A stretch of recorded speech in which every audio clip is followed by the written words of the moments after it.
Today we're heading to a different site, a busy place that Longbow feels might be more productive and challenging. I had a feller, the other day we commented, we were having lunch and we were talking about bear hunting because obviously I'm a bear guide, and we had the conversation and he said, well, you know, that's not very challenging shooting a bear over bait. I said, you think so? He goes, yeah. I said, well, that's not a very fair answer. And he says, why is that? What might be challenging to him might not be challenging somebody else, or vice versa. Because I choose with the bow, it's a challenge to me, but nobody should criticize somebody unless they've done it before. Because it is very challenging no matter what you do. And if you don't find it challenging, find a way that it is challenging. Whether if you use a rifle, use a compound. If you use a compound, use a longbow. If you use a longbow, use a spear. Keep going down if you want it to be more challenging for yourself.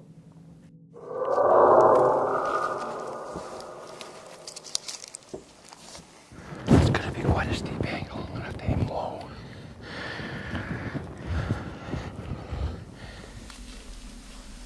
I'll be okay. I just got to remember to lean ahead, that's all.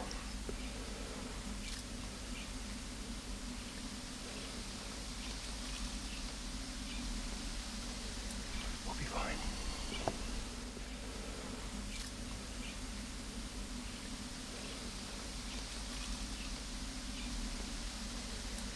After months of preparation, miles of trekking single file on big game trails, never touching a tree for fear of leaving human scent, hand carrying 50-gallon drums to remote locations, servicing these bait sites every day for a month. People think, well, you know, you put a few donuts out there and bear come in and that's all there is to bear hunting. We discovered just how elusive over 33,000 black bears really are. They can't see very well. If they could see, you'd have a hard time getting them. And look how thick it is. You can't walk through the woods and shoot a bear. You have to harvest them by baiting them. Baiting bear has been controversial for decades. Both residents and guides agree that without the controlled ability of baiting, not harvesting black bear would eventually guarantee a larger bear population than humans. The reason I use barrels at my bait site is for a couple different reasons. One is to protect the bait from the rain and the weather, and also from the ravens. The ravens can spot the bait from up above, and they seem to hit it pretty well. And also, I lay the barrel down. It gives the hunters an idea on how big the bear, when the bear comes in. If he's as high as the barrel or bigger than the barrel, then he knows he's a pretty good sized bear. And also, they can judge the size of the cubs and know whether to pass up on these animals or not. Even baiting bear doesn't guarantee success, but at this site, Longbow knows there's activity. The bait barrels are always empty. Something is eating a lot of donuts. We've had videotapes of bears coming in actually fighting with each other over the bait site. These sites become gathering areas for bears who establish their hierarchy, whether a 50-pound bear or a 700-pound boar. There's muscles in a bear is just phenomenal. A 50-pound bear could actually tear you apart. They're so strong.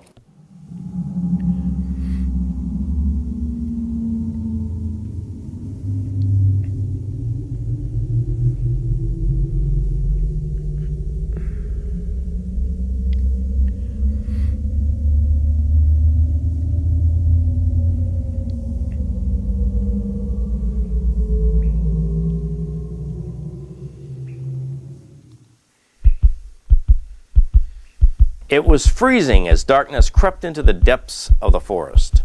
Temperatures in northern New England plummeted to the mid-20s Fahrenheit. Still, no bear. But returning to the truck that night, out of the forest came a huge bull moose.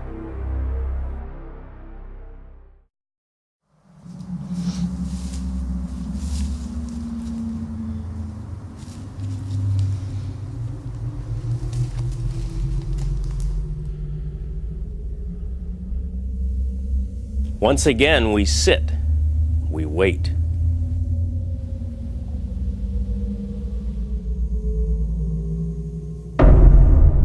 Everyone had become accustomed to sitting still. Suddenly, even the rodents became eerily still. Finally, we see a big black bear. Longbow moves slowly, and prepares his arrow. But wait, cubs. A lot of times they get 1 to 3 cubs, and as many as 4 and 5 and 6 cubs I've heard. My hunters have seen 4 cubs many times. This is a sow with her cubs, and Longbow will not shoot. A cub bear from this year probably weighed 25 pounds. And they're legal to take, but I recommend to all my hunters not to shoot a sow with cubs. That's your what do you call it, inventory for next year. You're keeping your bear count up.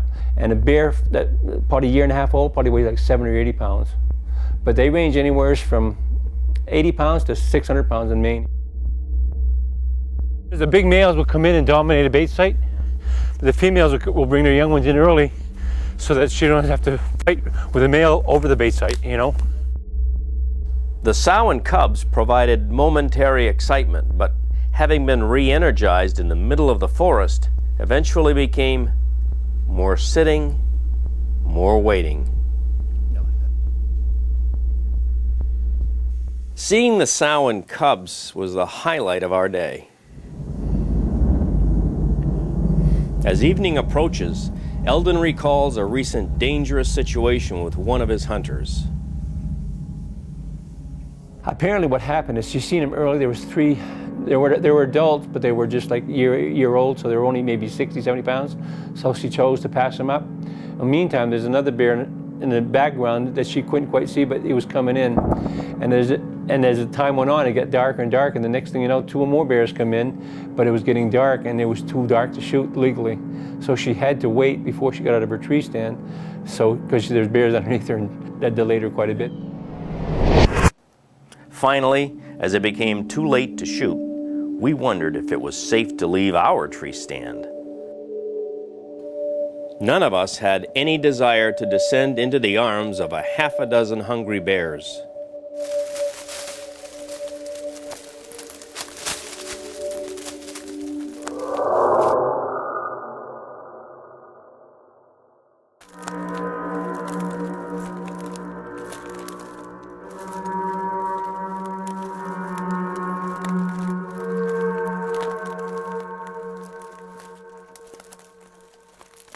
Having seen the sow and cubs yesterday, we know bears have been visiting this site. The bear's incredible sense of smell is what makes this hunt so difficult, even over bait.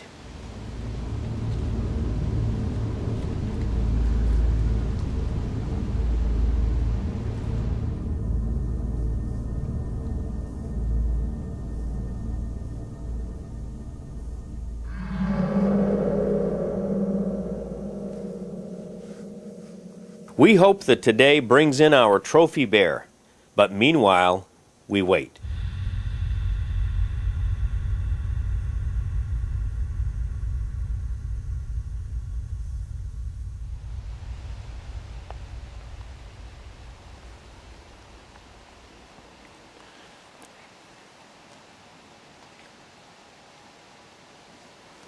Another long day in the stand. The sun was setting. Only half an hour was left to hunt. We were once again prepared for disappointment. But then... Here comes one now. Looks like a shooter. I'm not sure how big he is. Oh wow, I think he's at least 150, 200 pounds. But just what we're looking for.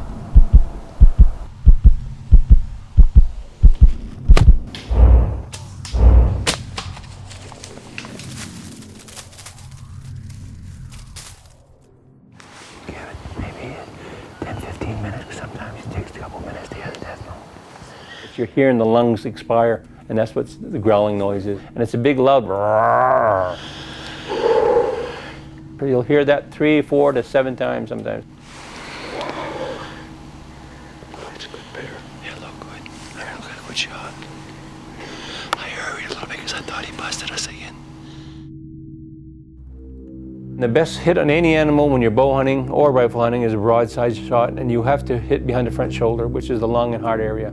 I stress broadside only on my animals, so I don't want anybody wounding bears. You know, bow hunting is a very humane way of killing an animal. A lot of people don't understand bow hunting. It's like a lot of times you cut yourself, you don't even notice it. Well, that arrow passes through so fast that you actually pass out before you die. What happens is lack of oxygen to the brain. When the animal loses so much blood, they actually pass out and the heart pumps them dry. So it's a very humane way of killing an animal. Okay, it's been about half an hour. I'm gonna go check and see what kind of blood we got. If it looks like good blood, we might get on it right off. If not, we'll let him go another hour, then go after him.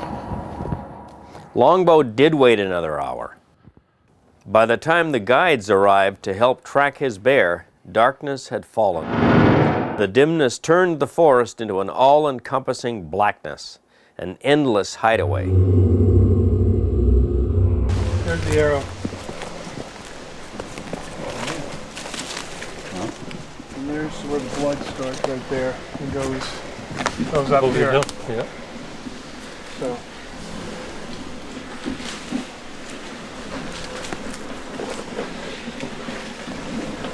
You got ribbon?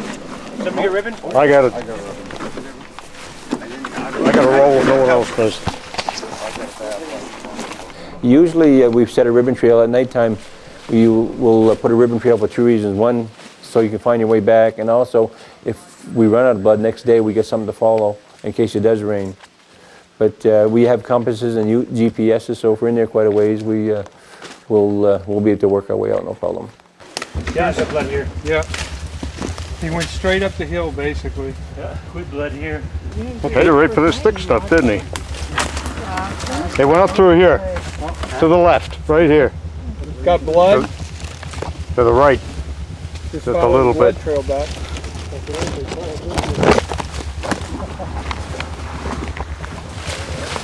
Longbow said the bear could be 10 feet or even a mile or two from the site.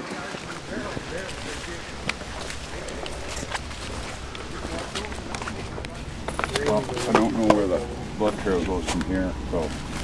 In the middle of the night, Longbow did not want to expose the group to even one of the 32,000 other bears, and losing the blood trail made it absolute. We would return at first light.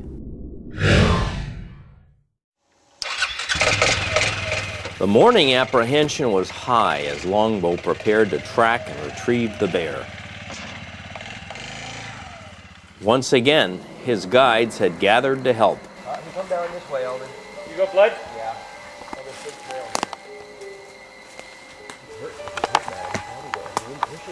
Right, you didn't push him at all. I went 10 yards and I stopped. I went when I found the arrow and I see no blood. I said, I better quit. You got blood? Yeah, back here. They come up with some. But see, he's gone too far already to me. Yeah. You know, he's gone 50 yards, but you never know. Nothing has hit the bait again last Which night. is a good sign. Yeah. Yeah. It's a good sign he's the only bear working the bait. Oh, here, blood right here. Yeah, that's the right side. That's on the right side. Yeah.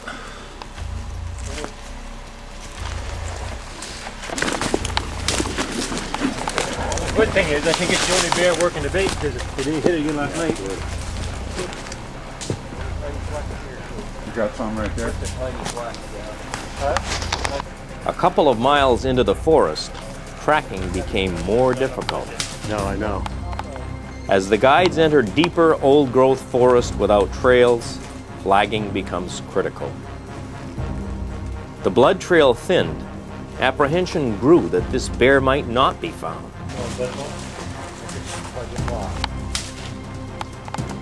But Longbow sensed that his bear was near. He definitely come down that trail. In the dense undergrowth, Longbow's bear was finally found.